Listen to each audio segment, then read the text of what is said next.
এদিকে তাকাও। নাম কি তোমার? হ্যাঁ, সোহানা। আব্বার নাম? লালটু। গ্রাম? ইউনিয়ন? কোন ইউনিয়ন? মনোহর দিয়া। কি করো তুমি? কোন ক্লাসে? ক্লাস 10। বয়স কত?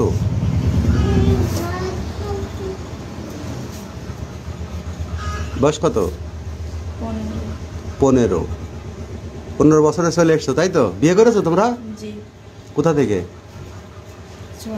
চুয়াডাঙ্গা। তোমার নাম কি?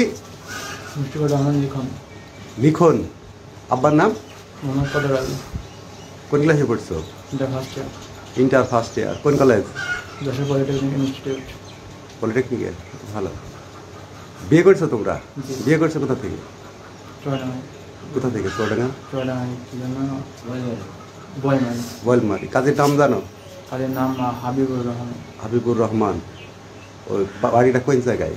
বাড়িটা প্রথম বাড়ি, ওই চুয়াডাঙ্গা থেকে আসতে প্রথমের দিকে। কাগজপত্র দিয়েছে? না দিইনি।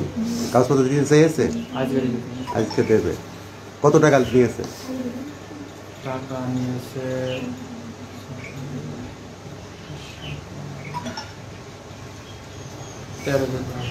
13-14 হাজার টাকা নিয়েছে বিয়ে দিতে। তোরা বাল্য বিয়ে করেছো বলে এই জন্য, তাই তো?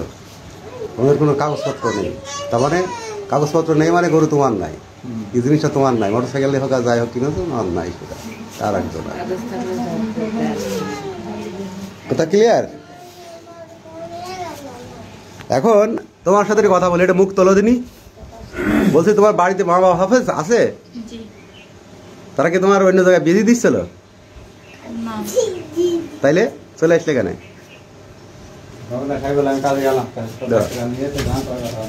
হ্যাঁ, বিয়ে যখন দিয়ে দিচ্ছিল, এই ছেলে পড়াশোনা করছে, ও তো ইঞ্জিনিয়ারিং পড়ছে, ভালো ছেলে, ভালো কয়েকদিন পর ইঞ্জিনিয়ার হিসেবে বেড়াবে, তার বিয়ের কথা বলা যায়, তাই না? বাড়িতে বলা যায় যে আমি একটা ছেলেকে পছন্দ করি, তার সাথে কথা বলো। এও বাড়ি এসে বলতে পারতো। তো এইভাবে বাপ মার যে মুখ ভাষায় নিয়ে, এগুলা কি ভালো? এই জন্য জন্ম দিয়েছে মা বাপ তোমাদের?